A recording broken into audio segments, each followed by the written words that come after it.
तर नमस्कार मंडळी. सकाळचं तर रुटीन माझं चालू झालं. सकाळी बनवायचा होता मला नाश्ता. त्याच्यासाठी बनवायचे होते मला घावणे. ॲक्च्युली खूप दिवसांनी घावणे करतोय आम्ही. मग काय सकाळचा मस्त गरम गरम नाश्ता केला, चहा आणि घावणे. मला खूप जास्त आवडतं. मग आजी आलेली मला भेटायला, तर तिला पण मी दिला. ती शक्यतो खात नाही, पण मी फोर्स केला ना की ती नाही पण बोलत नाही. नवरा घेऊन आला किंडर जॉय. ॲक्च्युली मला किंडर जॉय खूप आवडतो आणि खूप दिवसांनी घेऊन आला. मग बनवायचं होतं मला जेवण.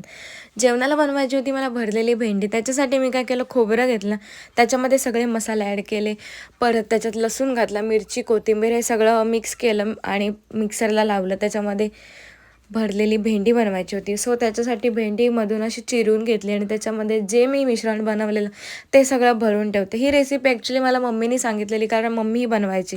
तिचं बघून बघून मी पण इथे बनवायला लागले आणि ही रेसिपी सगळ्यांना आवडायला लागली. मला तर खूप जास्त आवडते. तुम्हाला पण बनवायची असेल तर मला कमेंट सेक्शनमध्ये नक्की कळवा भरलेली भेंडी कशी करायची. सो मला जायचं होतं गणपती बघायला. 21 दिवसांचे गणपती बाप्पा तर अजून गेलेले नाही आहेत. सो आम्हाला जायचं होतं साखरेत. तर पटापटा रेडी झालेली आणि आम्ही गेलो साखरेत. ही होती अधीरा, जी की माझ्या व्हिडिओज खूप बघते आणि तिला खूप आवडतात. मग आमचं इथं फोटोशूट चालू झालं सगळ्यांचं. सो ही लोकं सगळी आपली व्हिडिओ बघतात आणि आपली सगळी फॅमिली मेंबर्स आहेत. सो मामाकडचीच फॅमिली आहे.